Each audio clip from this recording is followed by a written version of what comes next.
Thank you all for coming. This is being live streamed and we'll have it available online for anyone else who would like to see it.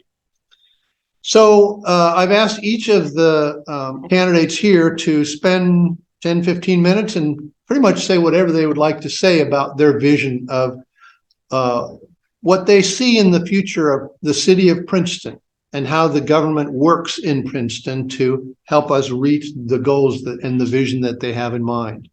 And, you know, in one sense, we're lucky that we have two people who've been devoted and committed enough to show up and be elected to city council and to work on the council.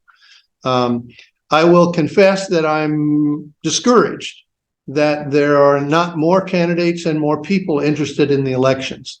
And we'll talk about that a little bit more, but I'm grateful that we have two good candidates here and they can tell you about what their thoughts are for the future. We could have flipped a coin, but I think I'm going to just go to my left here and ask for Hector Gomez to talk to you a little bit about what he thinks the role of city council is in governing all the things that need to be governed in Princeton and doing whatever it is that we expect of our government. So Hector, it's all yours. Okay. Well, again, my name is Hector Gomez, and we've been in the city council for going on 4 years.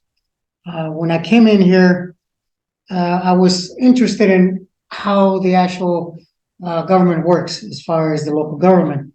And I got interested, I started going to the meetings. And which is something that Rick Brooks said is like, there's not enough people that are interested. They're out there giving you questions and doing other things, but they never step up to be able to go ahead and do this. So my role is the city council. I believe it's, our 4 council members and the mayor, which we usually give authorization to the city manager to be able to basically run city business. Unlike some other cities that are strictly ran by city council and the mayor, our case is a little different where we actually do have the city manager, which when we hired her, it was our responsibility to be able to go ahead and select from the candidates that were available. So how it works, when something is brought up to the council and it's brought in with enough time, most of the things are regular operations that are happening with the city, from expenditures from city police, city streets, fire department, water distribution, and of course the water disposal. So we get all those, we look them over to make sure that those expenses are true and correct, that there's nothing out of the ordinary. And for example, if you see there's $100,000 going to Mr. Joe, it's like, okay, what is this going for? And then that'll be something that would ask questions for. But if it's $100,000 is going to fuel for the electric department, for example, or parts that are being put into the electrical system, then that'll be something, okay, that's something that says strictly used for the city, not for personal use. And again, I'm just 1 vote out of 5. So when things come up, we all have a discussion and we either vote yes or no, depending on what it is. If, in my own personal thing, if I believe it's something that's going to benefit the community and not just a particular part, aside from my view, sometimes I will go and vote yes for something. Other times, when I'm going around and I talk to a lot of people around the city of Princeton that I meet at Walmart, at Sullivan's, or just in general on the street when I'm walking at the health department, when they tell me their views of what they believe that it is, I take a look at it and I look at it objectively, kind of at a long haul. I don't just say, okay, this is going to be. And that's how basically I made my decisions where it goes. If it's going to benefit not only the community and as a whole, then I would go ahead and go for it. If not, for the most part, I would go against it. I'll give you an example. The marijuana issue. there was a lot of people that came to me without taking polls. They were totally opposed to it. And from a personal standpoint, I actually grew up in the city of Chicago where drugs were rampant and gangs.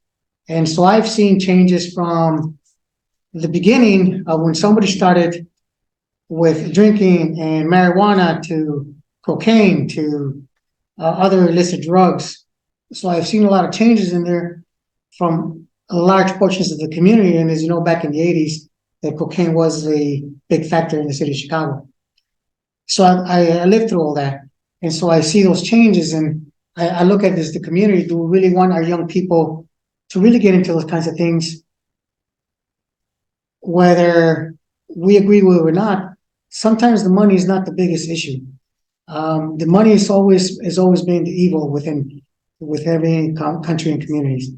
And if that's what you look at, you're going to make the wrong decisions. So that was one of the ones that was very controversial for people that came to us and said that we don't know what we're doing. You know, times are changing, but I'm looking at things in a different way, because environment sometimes change, but human nature doesn't. Human nature always stays the same. And so that's kind of what I look at when I do. City government, again, everything has to have a vote. Okay, we vote for Teresa to make decisions on the behalf of the city of Princeton if we believe it's viable and helps out the community. So that's it. Okay, thanks. We will we'll have time for questions, and there are little blue sheets there. If you have some questions, I'm happy to bring them forth and talk about them. But if something comes up, write the question down, and we'll grab those and go through as many of them as we can. Jerry Neumann is the other current council member who's also a candidate again, and I asked them both not only to sort of give their vision, but describe about what they see as the role of city council and city government. So it's a pretty open-ended question, but I figured we'd get started that way. Jerry? Thanks, Rick. I'm finishing my 8th year on the city council, and I am excited to stay on for another 4 years. I think it's a very rewarding job, and I feel privileged to be able to do this on behalf of the city. I feel good knowing that I'm making a contribution. We adopted Princeton. We are from the Chicago suburbs from years ago. We've been out here over 20 years, and we just love where we live and the people. And I think that giving back is vital to making a community better than it was when I got here. So that's my hope. But let me walk you through some of the logistics of a city council member, just so you have an idea of what we do for a living, kind of like our rules of the road, more or less. The council members are required to attend 2 public meetings every month. The city of Princeton is obligated to conduct all of their business in the public under a public forum for everyone to see and understand. We cannot make any decisions for the city in private. City councils cannot meet unless they're meeting in a public environment. 2 days before the meeting is held, an agenda has to be prepared and posted for the public to see. So we have our meetings on the 1st and 3rd Monday of the month. And in addition to the open meetings, which everyone is invited to, we also stream it. So it's streamed that night and available the next morning. During each of our council meetings, we have this strict agenda that we must follow, but we also have 2 portions of the meeting that are called public comment. So anyone who comes to the meeting can get up at 2 portions during our meeting and speak whatever they want about any subject that's important to them. And they have every opportunity to speak to the council and say, here's what I'm happy about. Well, we don't get many of those. And what problems they might be having, and they're asking for some assistance, or they want to point out something for us. But in either case, it's their chance to talk to the city council and ask for some assistance. So we're required by law to have these meetings, and they must be open. As Hector said, we have to review each and every invoice that the city generates during the 2-week period between meetings. So as an example, every 2 weeks, Hector and I and the other council members look at stacks of bills about this deep, and we have to go through each and every invoice, and this comes from all the different departments. These invoices have already been checked by the department head, and passed on through the city manager to the city council. And each council member is required to sign off on these invoices that we've gone through them. And as Hector said, we're looking for something unusual. You know, obviously, if things make sense and we've been doing this long enough, or we kind of expect, we know the kind of bills that come our way, we would go ahead and approve them. But if we see something that isn't right, we have ample opportunity to contact the city manager, contact the department head, and say, I don't understand this bill. Tell me what it is. Is this legitimate? And we've had situations where that has come up and it was clarified. Never once in my 8 years have I found any bills that just weren't authorized or weren't responsible. So, but again, it's what we have to do as council members. It's very important. We also have to do our homework before these meetings. We have to study the issues and read all the documents and emails that are presented to us. Before the council meetings, usually on Friday, there's a packet of information that is prepared by the city clerk. And each of us get that packet of information. And this packet contains all of the proposed ordinances that we're going to talk about, or resolutions, or issues, or documents, maybe reports on some study that was conducted. And it's our job and our responsibility to read them and understand them so we know what we're going to be talking about at the upcoming meeting. Sometimes we have to collaborate with the city manager or with the city clerk, or with the mayor, with another department head, to see if we have questions about this packet and some of the data that we have, to be sure that we understand it. Because obviously we're going to come to the city council and we're going to approve $1.5 million worth of invoices on a Monday night. We need to be darn sure that they're correct and they're accurate. We're going to talk about resolutions that can affect every member of the city, ordinances that affect everyone. We want to be sure that we understand them. That's our job. We also have to remember who we're working for. We have to have dialogue with all the council members at our council meeting. We have to make an informed decision based on the facts that are before us. And we have to be prepared to talk about them and be prepared to defend them, actually, if there's discussion. And oftentimes at these public meetings, there's a robust discussion taking place about a particular subject. They're not always confrontational. Sometimes they are, but most of the time we have give and take back and forth to discuss an issue before we decide to vote on it. Every ordinance that comes to us has 2 readings. The first reading is done and we go over and discuss the issue, and then we agree to pass it on to the second meeting, which happens 2 weeks later. This was instituted maybe about 4 years ago to give people an opportunity who read the paper after the council meeting and say, oh my gosh, these guys are talking about, you know, chickens or marijuana or something. So I'm going to come to the next meeting because I've got something to say about it. Well, this is great. This gives them a chance to come for the second meeting and discuss with us whether they're for or against it, and give us the input that we desperately need for us to make an informed decision. So that's a good thing. It's something that I'm glad we did that, and it's important that we continue to do it. So that's kind of the basic workings of a city council meeting. It's very transparent. We are not allowed to meet outside of an open public meeting. In fact, if Hector and I are in Walmart talking and Mike McCall, another council member, comes up and talks to us, we can't talk about city business because that would constitute a quorum. 3 of 5 members are talking. We're not in a public meeting. There's been no prearranged agenda that's been published.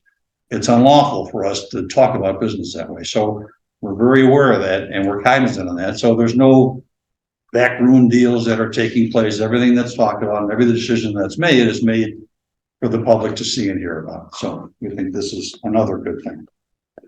For me personally, in addition to the council meetings, I attend monthly planning and zoning meetings. This is run by our city clerk, Pete Nelson, and it gives me a little heads up on some of the things that are coming down the pike. People that are maybe proposing some new building projects or submitting some plans for the city. I get a chance to see them at the planning and zoning meeting, because eventually whatever comes out of the planning and zoning meeting comes to the city council for approval. I'm also a member of the OSF Community Council. So I'm part of a group of about 12 individuals that meet monthly with the hospital leadership.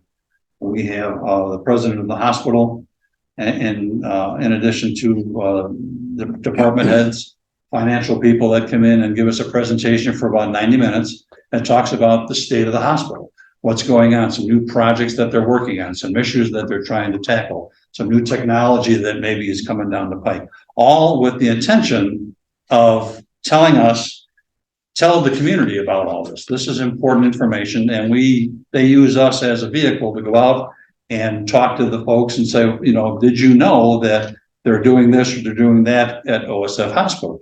This is great information that we'd love to pass along, and it's beneficial to everybody. I'm on the board of trustees for Lovejoy Homestead. Lovejoy Homestead, as you probably know, is owned by the city. So we finance the docents that work there and pay them a meager salary, right? But meager salary. but we also finance any maintenance and upkeep and lawn mowing and everything else that has to be done.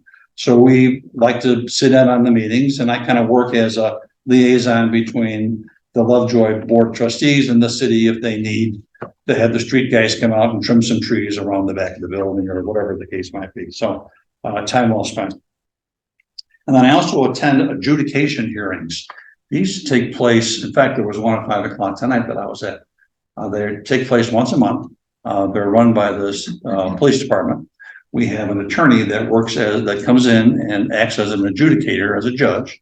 And if you're issued a citation, maybe your grass was too long, you were given a warning and you failed to respond and take care of it, you can be cited and get a ticket from the police department.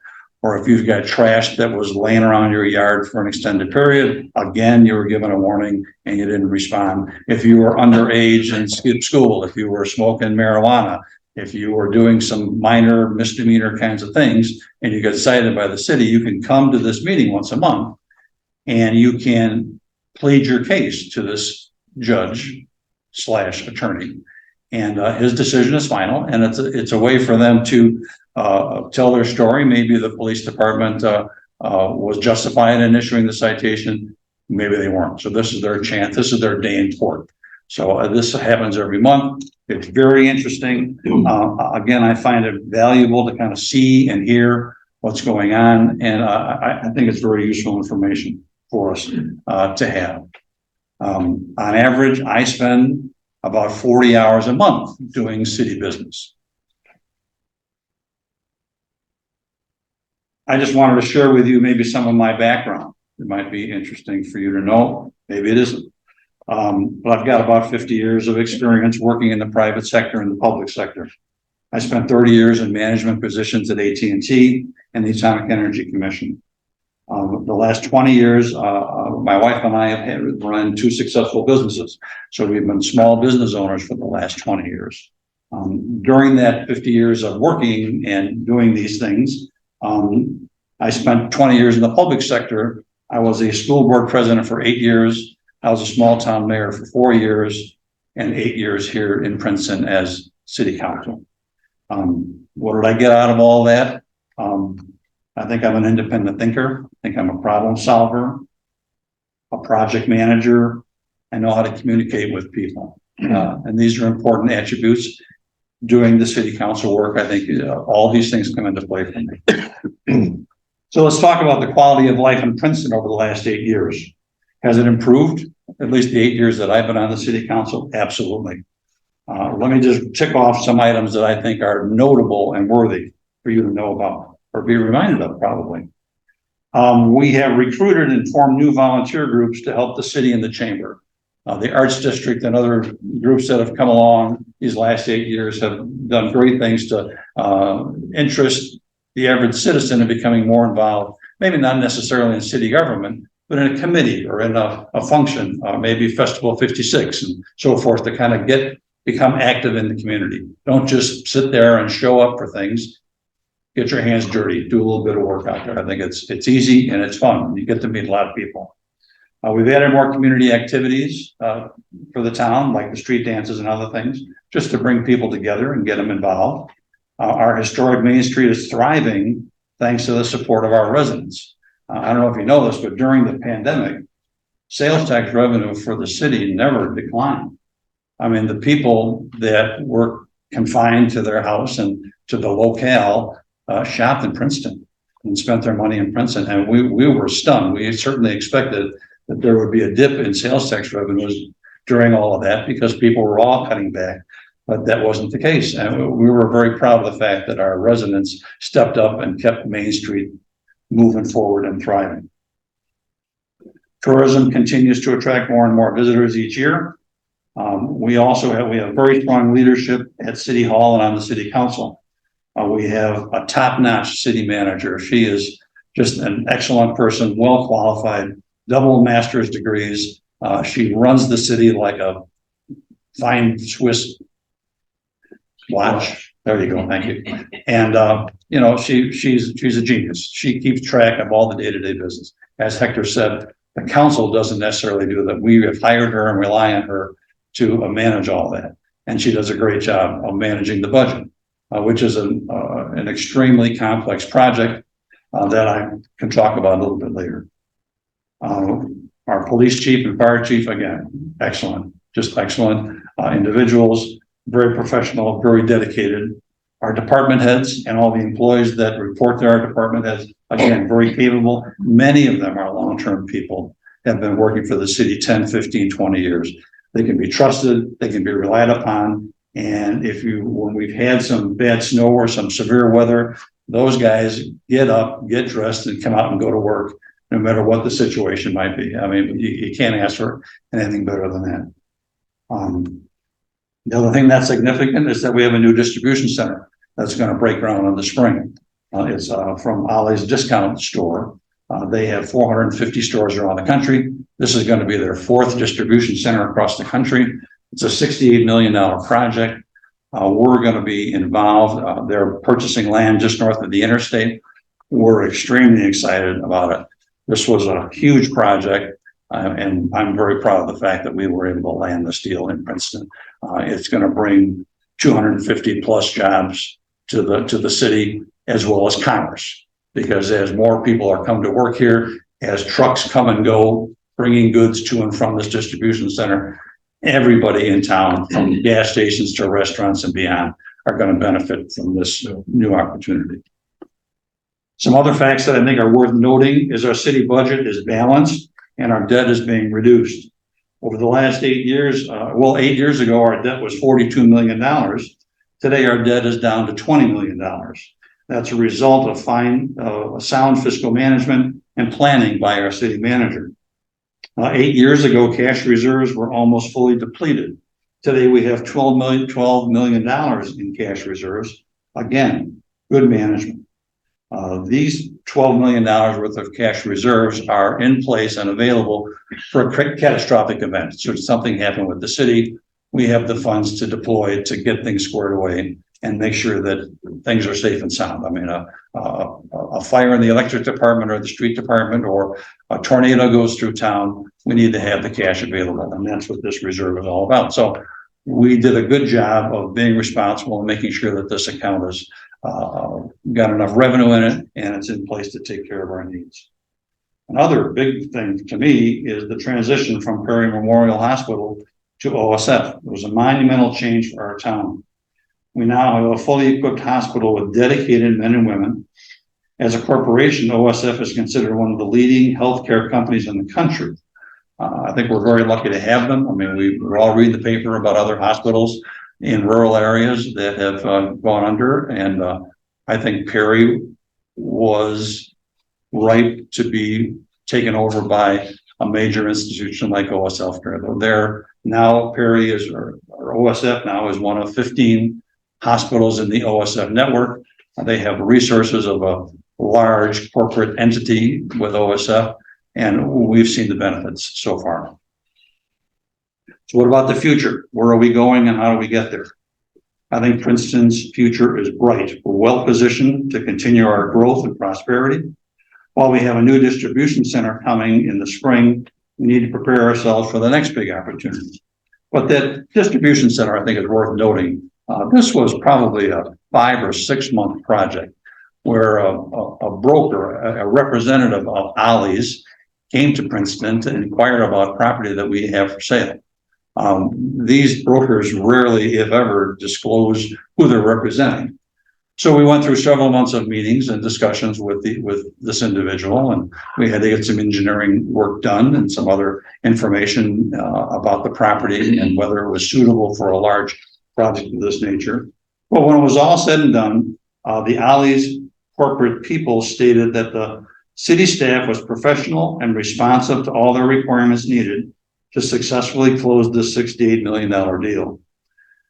The attitude and professionalism of our city manager, our city clerk, and the mayor is vital and must be maintained. We always need to have the right people in the right jobs. We need to always be looking for the next big opportunity, because one phone call, like the phone call we received from this broker, made all the difference. And with our hard work, concluded with a $68 million project in town. Princeton is also being looked at by some national companies because of its location at exit 56 of Interstate 80.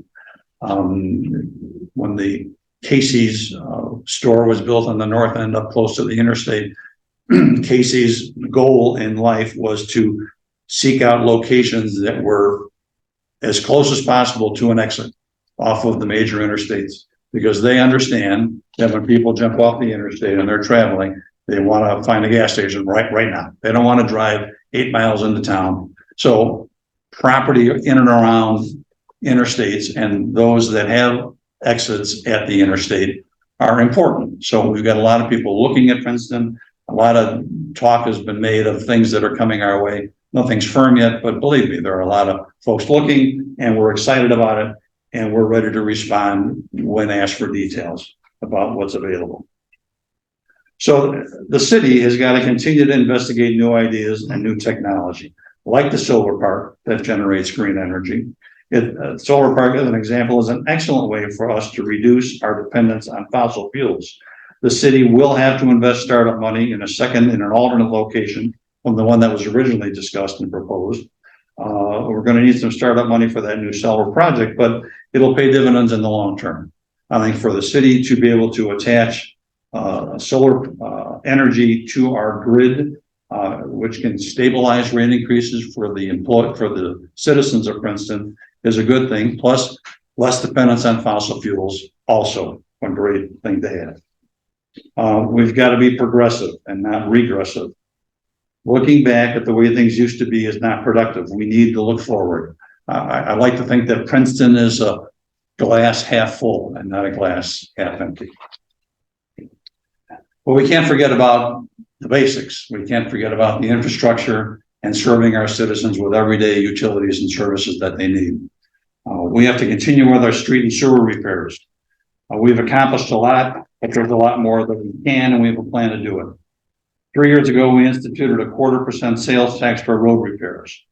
In our first 3 years, we spent $2.4 million on roads, and we plan to continue that pace of $2.4 million over the next 3 years and beyond until the tax retires in year 10. As for sewers, several completed sewer projects in town have alleviated much of the flooding. 3 years ago, when we anticipated a major rainfall, we would place 14 pumps around town to redirect water from the sewer system. Today, we only need to place 2 pumps in known areas where we know sewer repairs are planned but not yet completed. That's great progress. Our water and electric departments continue to provide excellent service, and the city continues to invest in the infrastructure that delivers services to our residents. Our police and fire, again, well-staffed, well-trained. We understand the valuable role that they play, and we appreciate their dedication. But finally, it all comes down to us. It all comes down to the citizens of Princeton. We all have to work together. We have to shop Princeton as often as we can. Your dollars spent here stay in Princeton in the form of sales tax revenue, and we plow that sales tax revenue back into infrastructure for the people that live here. I think you should also be a good steward of your neighborhood. If something doesn't look right, let us know. The city can work with you to fix a problem. You never know what it could be. Don't hesitate. Give us a call, contact a council member, and we'd be happy to pursue whatever you think needs to be looked at on your particular street. it's all important to us. That's all I have. I want to thank you for listening, and I'll entertain questions, or maybe that's something, Rick, you're going to monitor. Yeah. I appreciate both of you answering those questions. It's good to have the numbers and sort of a description of how you work and what you do. If I could sort of ask you, is there a typical week or a typical month? Probably not. But how often do you see the city manager, and what do you talk about aside from the ordinances and excuse me, the bills that come up? What kinds of things do you talk about it? And when do you have a chance to, do you often meet with the police chief, the fire chiefs, the electric department, and so on? How do you, I mean, I think of the street department, and, you know, every time there's a storm or a change in the weather, we sort of take for granted that they're going to be there. And do you get a chance to meet with them and sort of feel them out to see what kind of problems they're facing and how they're doing? Well, mostly when I meet with the city managers, when there's things that need to be addressed. Just recently we met with her, every single one else, to go over budgets and just justifications for things that needed to be done for our 2024 budget and adjustments of things that have happened. So that's one of the biggest things we meet. We also meet with her if she has something that's coming down the line. One of the things that we cannot do, and Jerry Neumann has stated that, you know, he has all these committees. Well, all of us can't go to them necessarily. The constitutes the open meeting, and so we have representatives that do go to those committees. I was typically going to the meeting for the Prairie Arts Council, and it did work on some of that. Listen to the things that were coming, the mosaic. It was put up there, the Columbus Street project and those kinds of things of what they were picking. And so I was involved a little bit in that one. For me, I've met with the chief a lot more on the health department side and with the drug-free communities during the past years, because that was my role. And basically because I still have a full-time employment with the health department and meetings with boards of health in all three counties. And so my time gets spent a little more with my full-time job and the meetings with the county boards and the boards of health. But other than that, if we have any special meetings, anything like that that's required from me, I will go ahead and attend those if I'm here. Obviously, if I'm out of state, I won't be able to do that. But I think I pretty much attended just about every one of those special meetings that we need to have. Again, which would be something that came up, something to be discussed. And whenever, like Teresa, something has called, especially the last couple of years regarding COVID, there was a lot more communication with her regarding policies, what can be done, who has COVID and who hasn't. So I spent most of my role doing that over the last couple of years. So yeah, I wondered, do you ever find yourself at odds with the city because you are the head of the health department for 3 counties? You know what, I don't, and I told this to a lot of people, because right now there's this lot of questions about the CDC that's here. We promoted them, we support them, but the health department has nothing to do as far as staffing, conducting the surveys, or anything like that. We just, well, myself, I talked to them, to the CDC, and suggested locations where they go. And I've had several calls from several residents telling me about that is, well, are they legitimate? I said, well, they're here from the CDC. I said, what they're gonna go ahead and do with the surveys, it's up to you. I said, I myself, like even with the COVID vaccines, I don't force anybody to do anything that they don't believe they should do. My job at the health department, besides providing those resources, was to give education on what was coming down the pipe. And that was what I was doing with the city as well. I usually don't find myself in any, conflicts. unless something that is brought up. Myself, I am going to go with what's best for the city, regardless of, and in some cases, what my employer is. I have really nothing to benefit, as far as financially. It's not like if I am going to, get quite a bit of money, because that was a question that was brought up to me also from a resident regarding CDC. It's like, what money are you guys going to get from this? I said, we don't get anything. The only thing we basically work out of grants. We're still working out of COVID grants. So financially, there's nothing there that can restrict me from voting on certain things within the city. The only thing I want to see is, ever since we came here, is that our kids fell in love with the schools and the town, and everybody was so friendly, which is a big change from Chicago, where basically nobody wants to look at you, and if they do, they're putting signs up or showing you something else. And so, I mean, this was all refreshing. And so when I finally retired from military service and I had a little more time, that's when I decided, well, I said, I don't have to go away anymore. So I have a lot more time to be able to see what I can do as a regular citizen to help the city out. And that's why I decided to run, 8 years ago.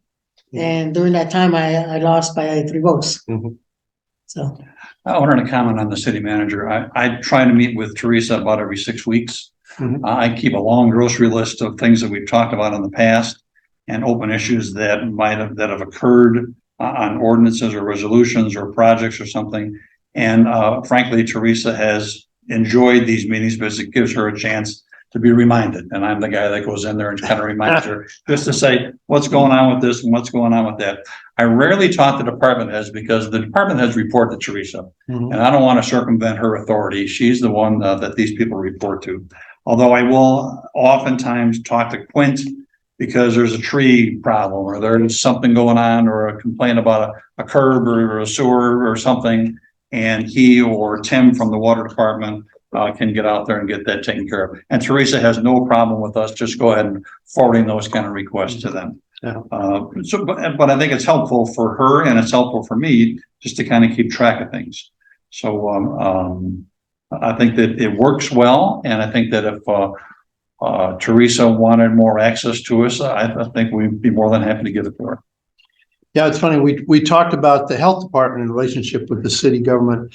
How about other government bodies, the park district and the county board and gosh, what am I missing here? But how do you relate to them, and tell me about how you work together or wish you could work together better, or if there's challenges there that keep coming up? I can tell you that Teresa meets regularly with the county board, city manager or county manager, and she also meets with the head of the park district.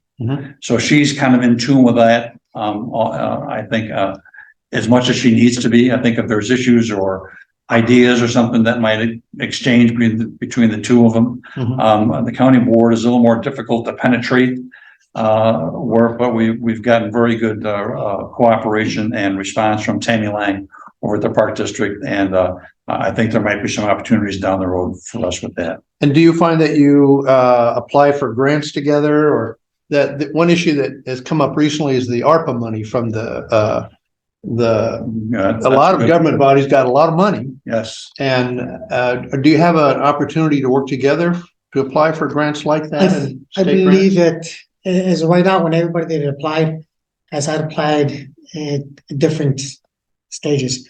So like public health, we fall within the county. So the county had to apply for the county.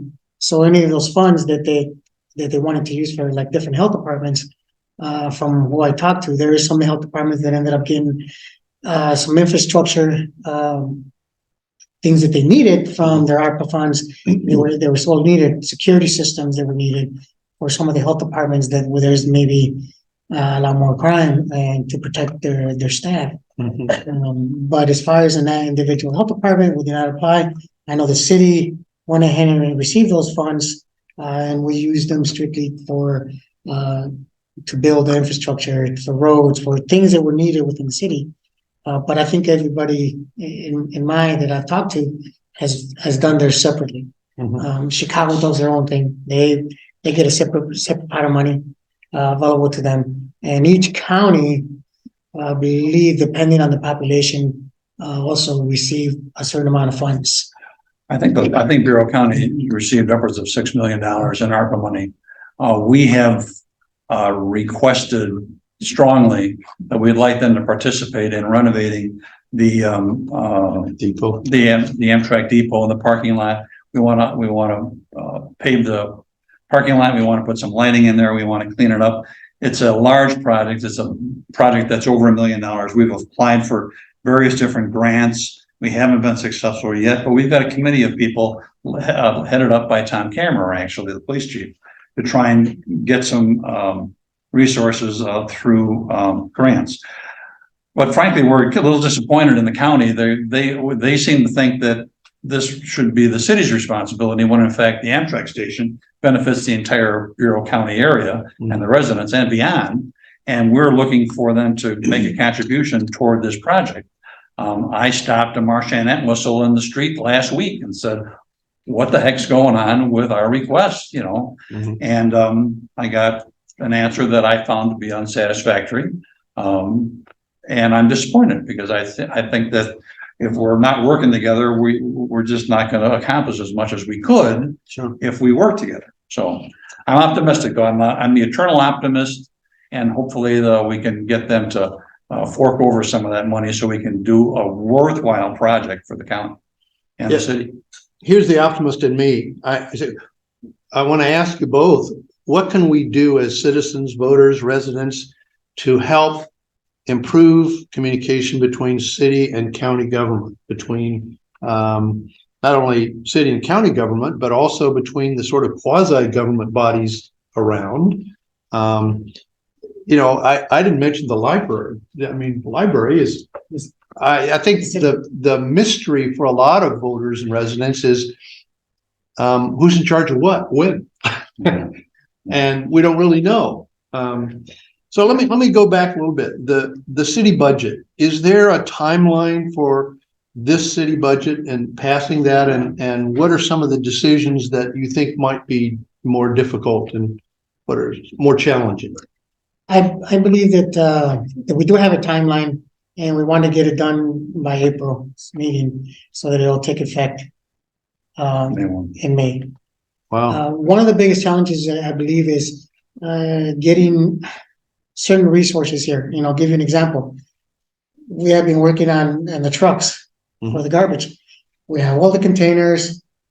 We have everything that's needed except for the trucks because of the supply issue. From what Teresa has stated, was one of the companies went out of business. It was bought by somebody else.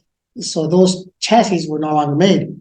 And so now they have to pretty much, if they can't get those chassis, have to start all over from a different chassis to be able to build a truck.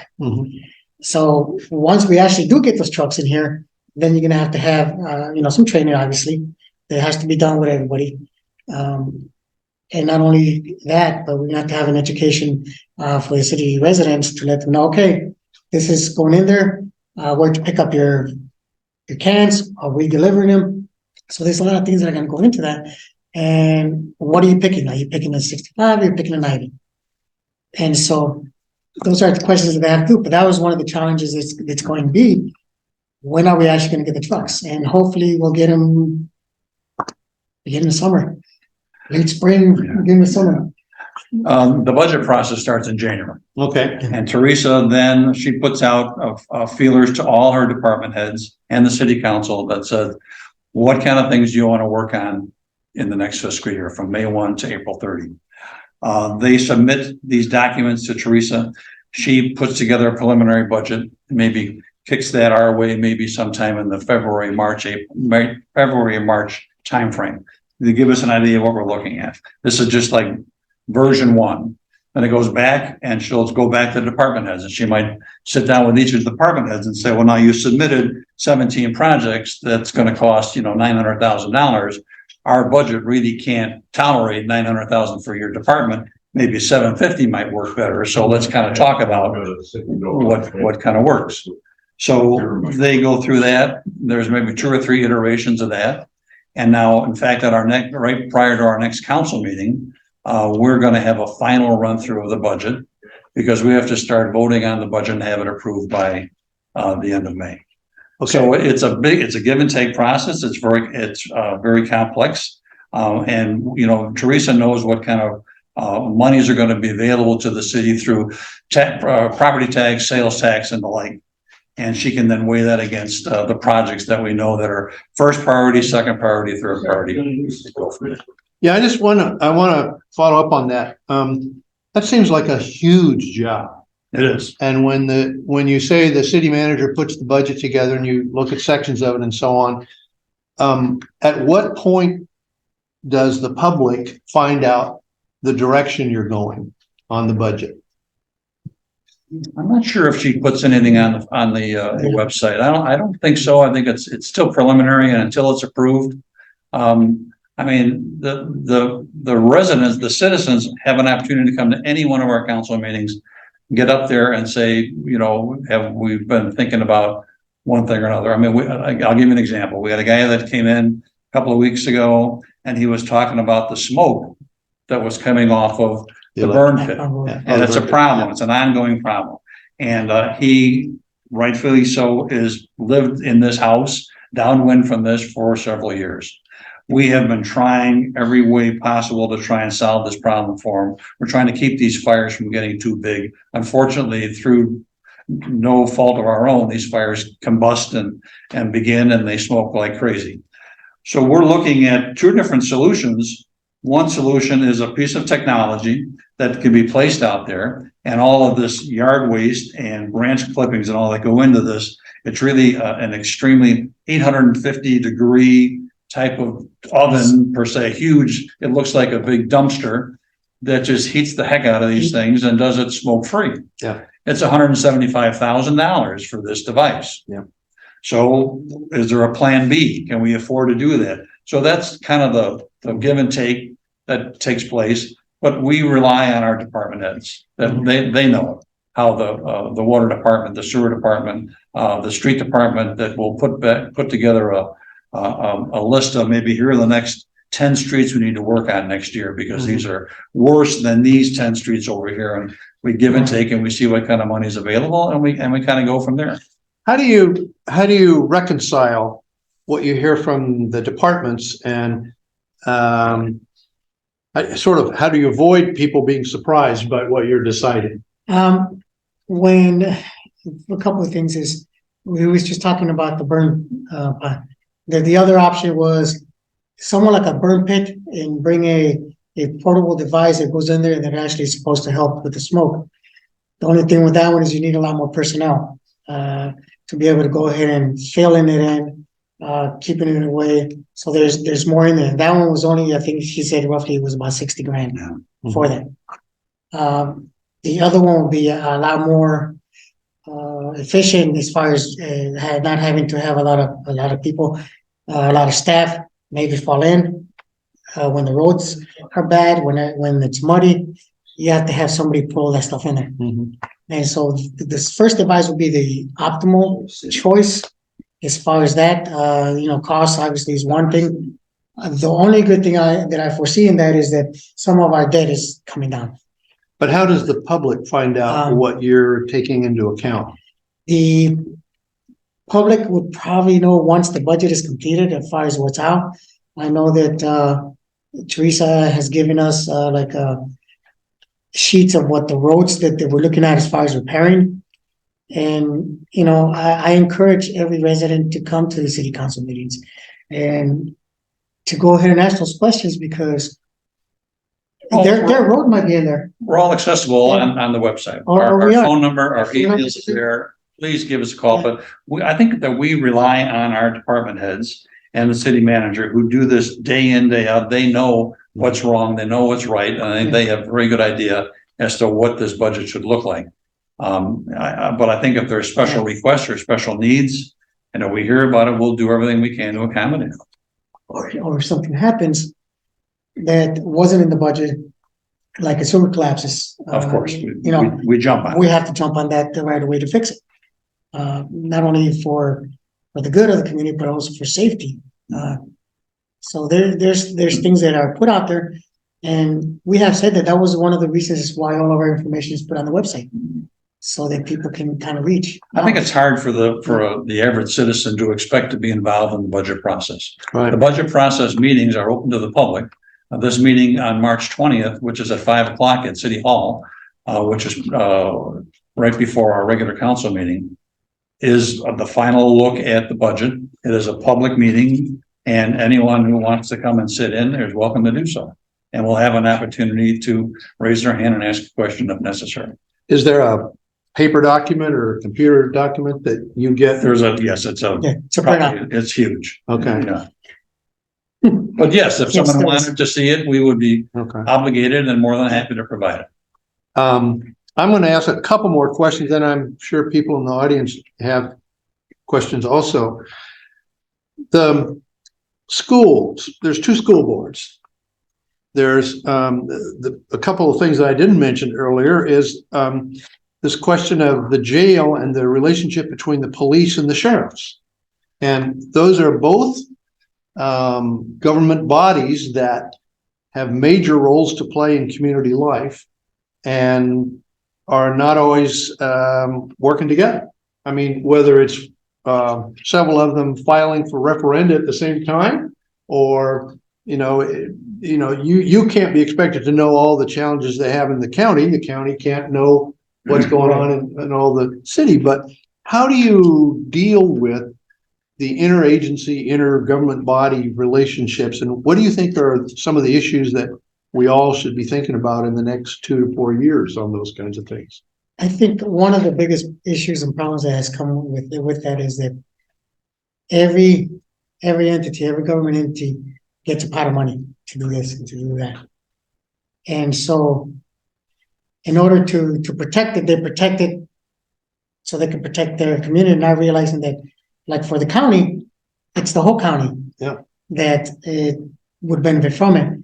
I think one of the big things would be communication between each other, putting out their information out there, and actually wanting to be able to go ahead and reach out with is like Sheriff Reed, which I know he was a big proponent along with us when the jail referendum came onto it. We were out walking all the small towns, giving information and pamphlets and all that, because most people were presuming that it was monies from tax, for home tax. And it wasn't. It was mostly sales tax, and there's certain things that weren't taxed, medications and, cars and stuff like that. Those some things weren't taxed. And there was only certain things that were being taxed to be able to go to the building. And so everybody could actually put money into it, even if it was somebody that was driving from the highway. To be able to go ahead and pay for that. Where when you start talking about money strictly $50,000, $50 million, it's coming out of your tax from your home, it's a little different because it's just within that community that you're trying to get to. So I think people are very, skeptical about taxes in general, showing their disapproval sometimes, or asking any questions as to why something really happened. Because when we went walking, we actually found out there was a lot of people that didn't know. They thought it was just going to be their home.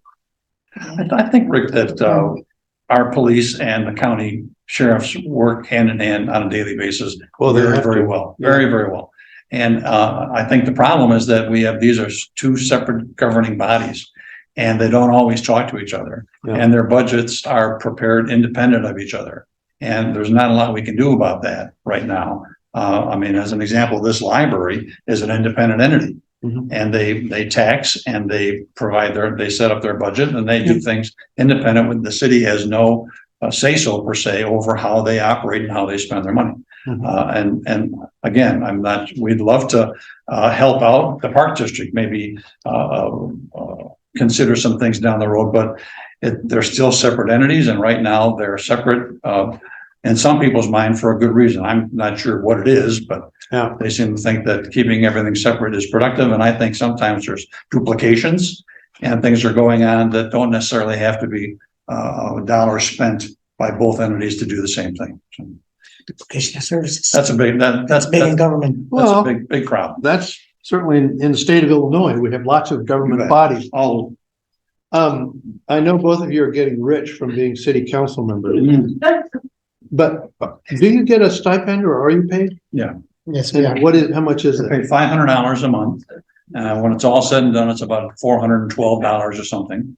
Yeah. And when I look at my estimated 40 hours a month that I spend Yeah. on city business, I'm getting about $10 an hour. Well, there you go. That seems appropriate. to me. I've earned less than that per hour in my earlier days, but anyhow, it helps defray some of the expenses, you know. Sure. And obviously, we're not doing this for what the pay is. $6,000 is not gonna get you, many Much. places. We're doing it like even Jerry said, is to help our community, to be involved, to be able to grow, a better community. And some of the things that we do, may not be liked by some, individuals, but we have to make it what's best for all. Sure. And so, like I do it from something I mentioned earlier. When I came here, the community itself welcomed us. My mother-in-law, who's living with us, who came from California, just over almost a year and a half. She calls this a people's town because everybody's so friendly towards her. She doesn't hear very well, but she understands, the people's emotions and body language. So to me is to be able to help out this community. Well, what about all of you in the audience? You have some questions or things you want to know about or positions you? Well, our friends have left a moment ago, left questions. Would you like to? Sure. Proceed? Sure. Oh, go ahead. Read them. Sure. Okay, here's does the tree replanting project include city property? If not, why not? City replanting? Trees. The replanting tree. Oh. Does that include city property? And if not, why not? I believe it does. Okay. I think every tree that has been removed, there's going to be a tree that's going to be replaced to, beautify the city. So I do believe it is.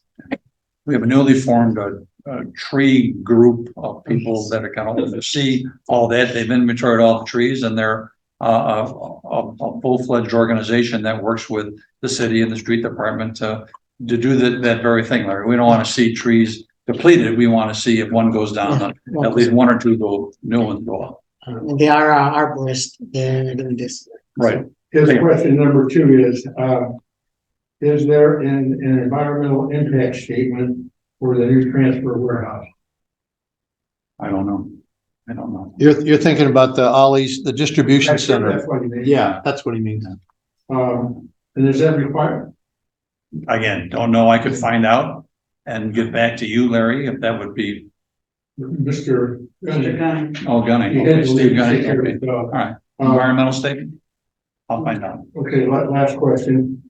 Do you support all further land sales to developers where the city's return depends upon the developer's success, like the sports park?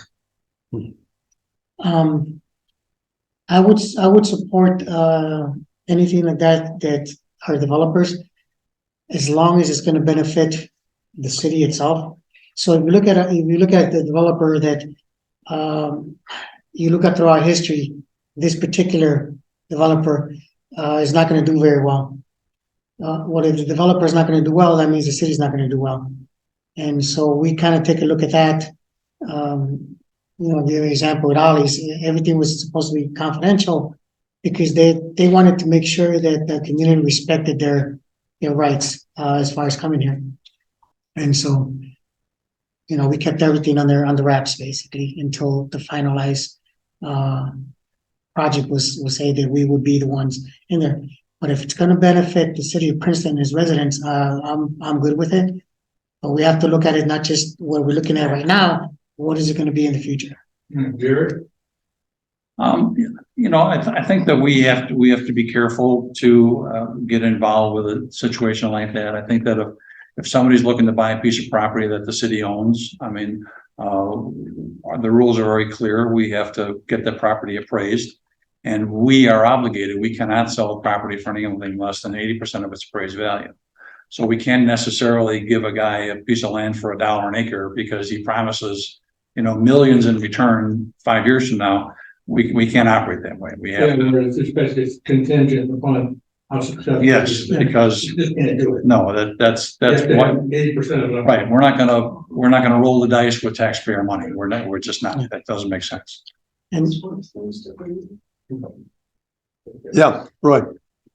Do the potential benefits for development is in that cost benefit formula is the like increased runoff and how that would put additional stress on the city sewer drainage You're system talking about this distribution center?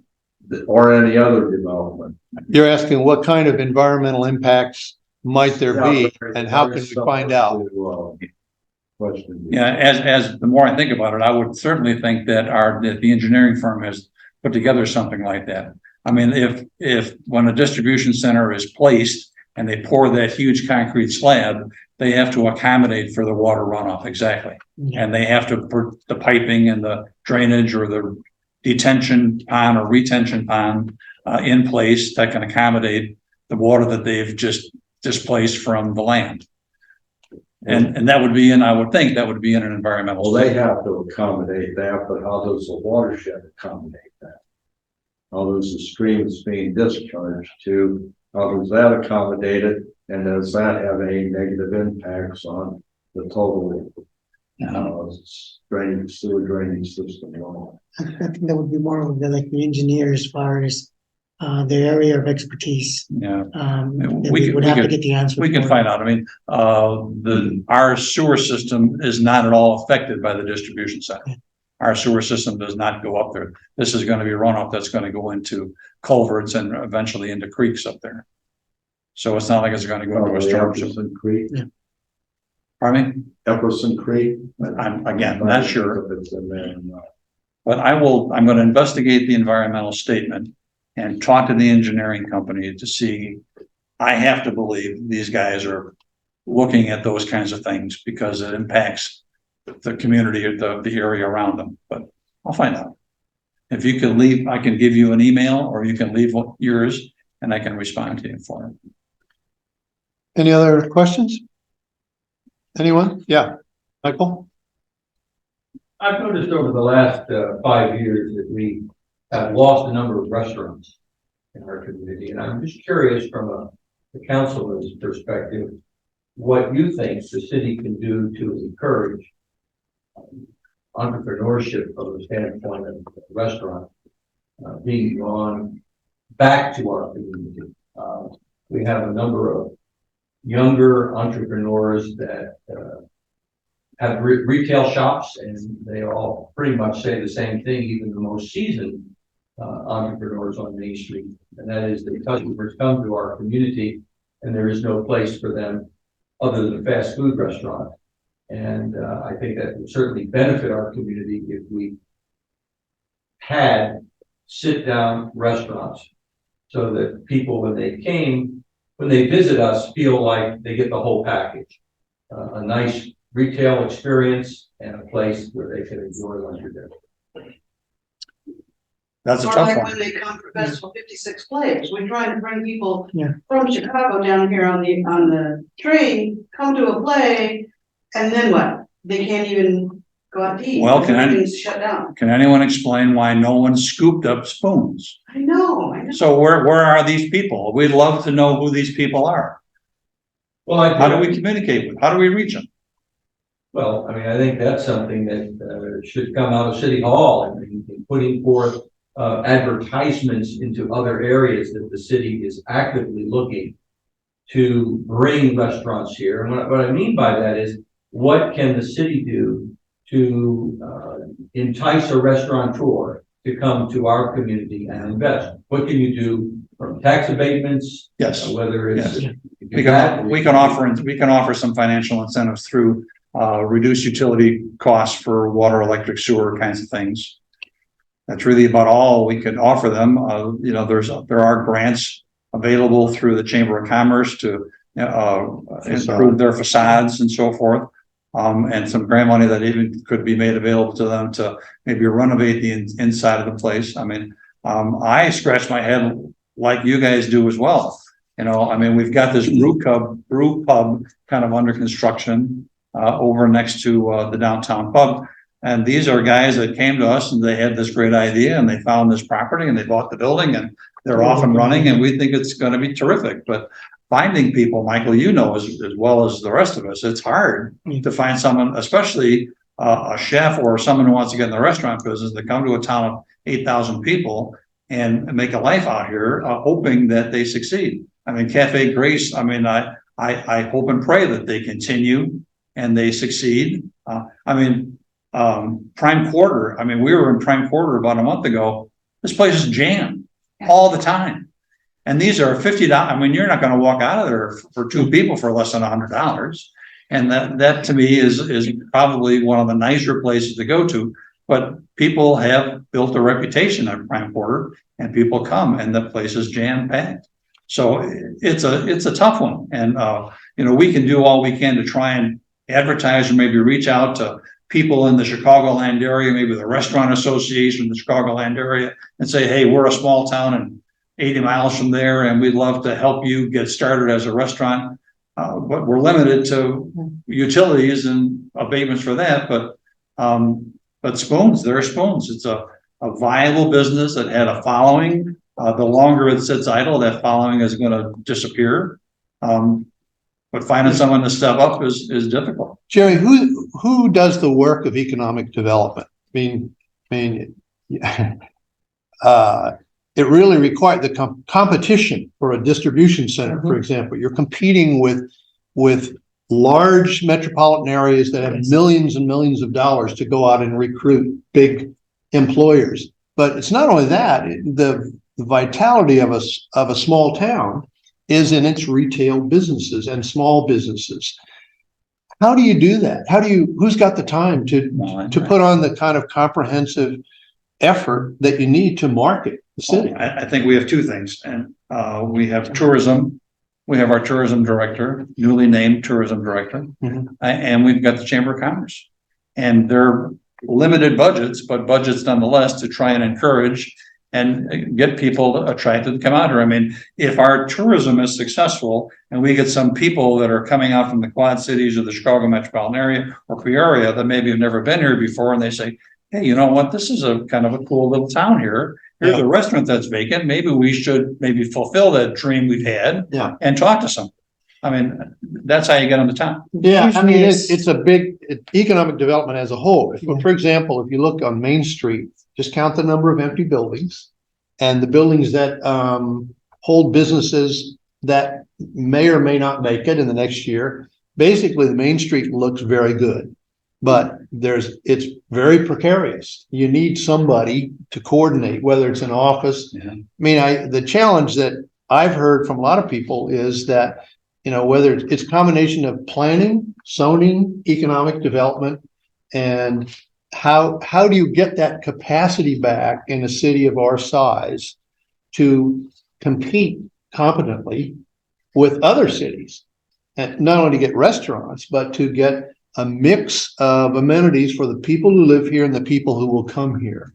That's a big one. I think over the last few years, as everybody knows what has happened in the bigger cities, where the crime has ran rampant, you know, with the advertisement from the Chamber of Commerce that has been going on with their videos and everything else, is like you're trying to get somebody that may have a restaurant and say, you know what, I don't want to be in the big city anymore, and look at this area and see that they can be successful, especially with a lot of the community that loves to go out and actually support like the small businesses to eat. One of the greatest things that we have in our life, you know, besides the religious part of it, is sitting down at the table with your family, with your friends, and having a meal. I mean, a lot of countries cherish that and they see it as an opportunity. Maybe if you could promote that a little more, we'll get somebody that's in there, because that is a good spot. Yeah. As far as I've been asked if I wanted to buy it, to be honest with you. For me to put up a restaurant, like, I don't know if I want to do that because a restaurant business is a lot of work. Let me ask again, any other questions or observations, issues that you think we need to discuss?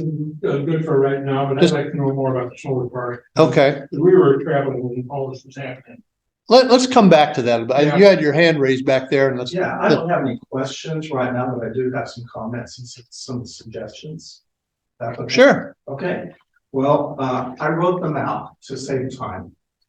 So I wanted to address several topics, and in the interest of economizing time, we'll read some prepared comments. Sure. And this is largely a critique. I'll tell you that. In my opinion, and I believe the opinion of others, the Princeton City Council has a history of making some poor judgments and decisions. The decisions of this small board affect many, if not all, current residents and in fact, future generations to come. Approximately 14 to 15 years ago, the city purchased 135 acres at the North End Industrial Park for an incredibly exorbitant amount of money to which no industry to date has come to build. Additionally, the city has paid property tax for all these years on a part of that land. I think of all the property owners who lived, paid taxes, and have since passed, who benefited nothing from the purchase, and also helped pay for the unnecessarily expensive huge water treatment plant. It became painfully evident the city, until more recently, has not made up the funds to repair the streets that for years badly deteriorated. And I am not completely convinced the projected job growth from the new incoming business, yet to be realized, will bring the extraordinary cost of the land and easement costs to fruition. I believe it will take very many more years to turn the purchase into profitability. Those decisions are now past. I mentioned them to illustrate the decisions of this board impact and materially cost people now and for generations. Several years ago, prior to any public discussion of rehabilitating and renewing Darius Miller Park, I proposed a plan to bring the park into usability and even profitability. The plan was sent to the mayor, each commissioner, the city manager, and a few city employees for review. I believe it was a strong and viable schematic to make good use of such prime real estate that sat nearly dormant for years. However, virtually nothing in the plan was implemented. No one contacted me, and to date, almost no one still uses the park. It is, to me, a waste of a potentially valuable city resource. Unfortunately, more recently, the council chose to block off Columbus Street from no longer being a complete thoroughfare and to install Lovejoy Way. It was a very poor decision. It is first out of proportion and garish, and it is my understanding has caused structural damage to the adjacent old bank building to the south. At the expense of eliminating a complete thoroughfare street, the city now has a walking mall which virtually no one uses. What is more, it lies only a few yards from the other walking mall that was rebuilt a few years ago, which also hardly anyone uses. In the last approximately 10 years, the city has had 2 serious fires across the street from Lovejoy Way, and another serious fire 1 block north.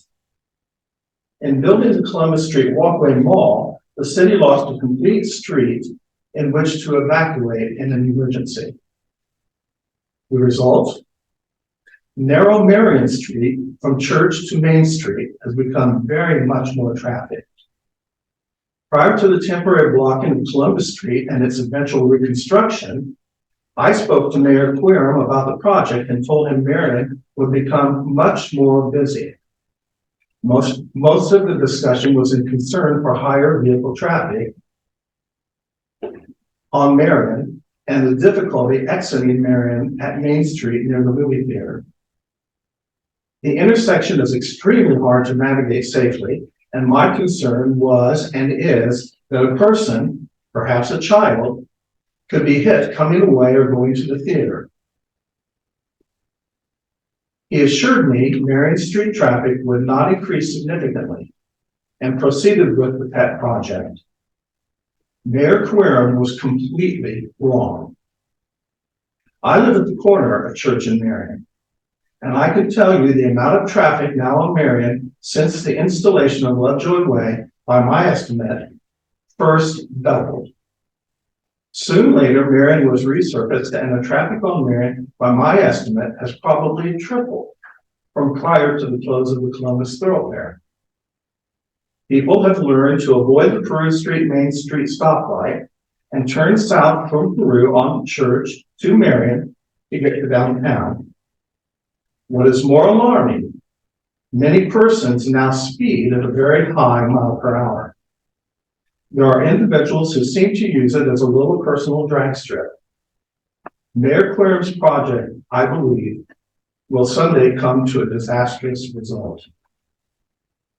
I suggest and request a speed bump and perhaps 2 speed bumps be strategically installed on Marion Street to slow the fast traffic. Finally, each of you, I should say both of you, received a letter regarding the threat of several loose dogs I have encountered in recent years. Though I have never been physically injured, the encounters have been entirely unprovoked and quite serious. Among many things, my letter addressed the inadequate city ordinances on dogs, particularly on allowing 50-foot leashes, as well as the subject of underground invisible fences, which actually are dangerous. A response I received to a FOIA request regarding underground fences states that the city has never regulated and in fact has never even addressed underground fencing. It is disappointing the mayor and no commissioner spoke with me after reading my concerns, all of them legitimate. I believe this council is afraid to approach the subject in the possibility of receiving the ire of and a negative response from dog owners. I welcome you to pursue tonight or with me in the future a discussion about Marion Street and dog ordinances. You know, these are issues that it's good that you bring them up because they can be discussed and should be discussed. There are channels through which they can be brought to the attention, not only of the city hall, but of the various commissions in town. There's a bicycle pedestrian commission that met yesterday. I saw plans for South Main Street and Marion and traffic calming. It'd be worth talking with the people on that commission. You said one word I didn't understand. Traffic what? Calming. Calming. Yeah, and to make it safer, there was discussion about parking, about access, about safety risks on the corner, about the curbs and curb cuts for people who are in a wheelchair. There's the Bicycle Pedestrian Commission is one of several of the city, and that's a good place for the issues that you brought up to be discussed. And so I'm personally glad that you brought it up. One of the purposes of meetings like this is to find more people who are not only concerned, but want to be involved in decision making and find out where the gaps are between our vision and people of goodwill from different perspectives can narrow the gap so that there's better understanding, not only between the city government, but between city and county and school district and all the different forms of government. So I think you bring up some very good points. We have to, I have to sort of declare this gathering officially over because we have to leave the library in 5 minutes. But before you do that, I just want to comment on 2 things, Kent, that you mentioned. The first is the 135 acres north of the interstate. That is the property that was bought by Ollie's, that entire parcel of land, and they're going to build a distribution center on there. During the time that land sat there, it was cash rented, and the city did receive revenue from that.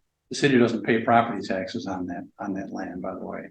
Though I checked with the assessor's office, they told me a part of it that the city does. It's unimproved property, so it's not a great deal of money, but yes, you're right to that extent. The previous administrations, maybe through 2 or 3 administrations ago, bought that land, and you're right, they overpaid for that property, and it was huge, a And I huge. realized both of you were not on the board. Yeah, and that's a shame. It's terrible, and there was no way, there's nothing we can do about that. But the good news is that property has been sold, and they're going to build a distribution center that's going to generate property tax revenue and a lot more besides that. And I hope so. Sales And tax revenue. let's believe that. I I'll hope that they truly generate or develop 250 jobs. so do I. I'd love to see We all that. do. Yeah, That's what they say. And I'll believe that when I see it, and I hope it Sure, does happen. yeah. And if it does, it's going to be a great benefit. And maybe it will take lesser time to make up the material loss with all of those jobs. Certainly it will stimulate robustly in the city. it will. And then finally, the other thing I want to mention is your comment about the dogs and the information that you sent to the council members. You and I have had conversations, and I promised you a phone call back, and I made 3 attempts to call your cell phone, and your voicemail box was full and couldn't take a message. So I was stuck. But with all due respect, after when I first spoke to you on the first day of the Homestead Festival last year, we had an abbreviated conversation, then you received my letter. And you told me that you would call me back, but you didn't call me back for months. And so then I called you and we had a discussion, and if you will, you hadn't even read it. So. I think you got your facts wrong, Ken, but That's what you told me. that's for another time. That's for Well, another. Well, let me, Said. yeah, So then you did try to reach me when my phone wasn't working well. And so subsequently, I have called and left messages several times for you to call me back, but you have not called me. No, they're not here. you know, I've called many times. to look at the issues that you brought up, particularly the land purchases and so on, to me, it's a good way to end, because all the more reason to have a competent, aware set of government officials, city council members, and people who are paid employees of the city and the other government bodies. And all the more reason that we should have elections that are competitive, and that we have people from different perspectives who are active enough to come and express their opinions and their knowledge and skills and offer their talent and time to good, competent government. All right. So there are obviously challenges. In a city of this size, 7,900 and some people, it's remarkable what kind of services we have, and the sort of miracles that take place to keep this city functioning. All right. So I want to sort of end this discussion with that invitation, that anybody who sees this and hears what they've said thinks about, what role can I play as a resident, as a voter, as a taxpayer, as a visitor, as a parent, as a neighbor?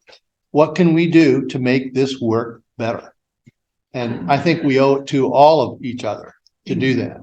I believe involvement, more within the community members, as they live here too. Not only from some of the committees that are available, but to come to the meetings. And I've told several people, come to the meeting and state your problem or whatever issue you have. Do they contact us? No, Thank you. That's part of the issue. Well, yeah, One last thing.